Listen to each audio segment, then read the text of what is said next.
آج کی اس ویڈیو میں جانیں گے کہ کس طرح ایک سانپ اپنے غصے، تیش اور انتقام کی وجہ سے ہلاک ہوا۔ لاہور کی بند دکان میں کہیں سے گھومتا پھرتا ایک سانپ گھس گیا۔ وہاں اس کی دلچسپی کی کوئی چیز تو نہ تھی، لیکن اس کا جسم ایک اری سے ٹکرا کر معمولی سا زخمی ہو گیا، جس پر سانپ نے انتقام لینے کا ٹان لیا۔ اب سانپ اسی اری کو زور زور سے ڈنگ مارنے لگا، جس کی وجہ سے سانپ ہی کا نقصان ہوا، جس کی وجہ سے سانپ ہی کے منہ سے اور خون بہنے لگا۔ اب سانپ اپنی طریقے سے اری کو جکڑ کر مارنے کی کوشش کرنا چاہتا تھا۔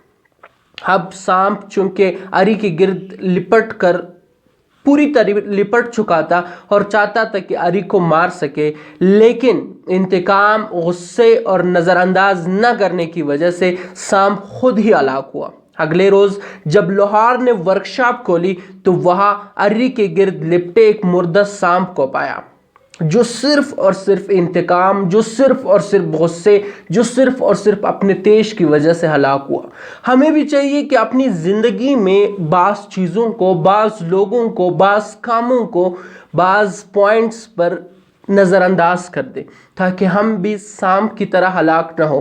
ہمیں بھی چاہیے کہ ہر وقت ہر جگہ انتقام نہ لے، معمولی سی چوٹ کو نظر انداز کر دے، معمولی سی باتوں کو نظر انداز کر دے تاکہ ہم بھی سانپ کی طرح ہلاک نہ ہو۔ اگرچہ سانپ اس معمولی سی چوٹ کو برداشت کرتا، معمولی سی چوٹ کا انتقام نہ لیتا تو سانپ کبھی بھی ہلاک نہ ہوتا اور نہ ہی اتنا نقصان خود کو پہنچاتا۔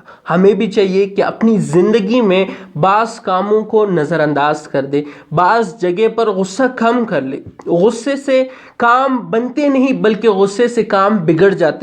کام کو ہمیں بگاڑنا نہیں ہے بلکہ ہمیں کام بنانے پڑیں گے، تبھی ہماری زندگی بنے گی۔ اگر ہم کام کو بگاڑنے کی کوشش کریں گے، اگر ہم ہر جگہ اپنا رد عمل دکھانے کی کوشش کریں گے تو ہو سکتا ہے کہ ہماری زندگی بھی عذاب میں پڑ جائے، ہو سکتا ہے کہ ہم بھی کسی وجہ سے ہلاک ہو جائے، ہو سکتا ہے کہ ہم جس عمل کا رد عمل چاہتے ہو وہ ہمارے حق میں نہ ہو۔